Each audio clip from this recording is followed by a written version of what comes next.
L'Olivera és un projecte que va començar l'any 74, un grup petit de gent, amb 4 persones que van venir de Vallbona de les Monges. La idea era treballar al camp.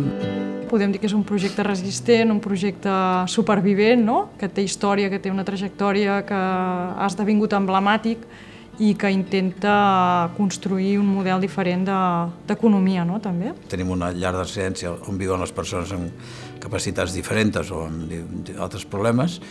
I després també tenim un petit grup diuen de servei de teràpia ocupacional, que seria com un centre de dia per a les persones que ja no poden treballar.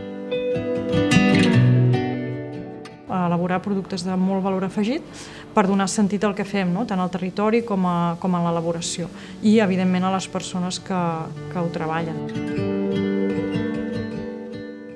I hem fet una mica com de taca d'oli i crec que té el pes econòmic que tenim dintre i en el tema de desenvolupament és important. Taca d'oli perquè vam començar, érem l'únic celler en aquesta zona que embotellava, que elaborava, i ara, en aquests anys, la zona hi ha 7 o 8. És una zona que la il·lusió, la pagesia, s'estaven en retrocés total, no? I nosaltres no només ho hem fet viable econòmicament, sinó que jo crec que hem demostrat que és possible també, no? Treballar una agricultura pagesa, una agricultura a petita escala.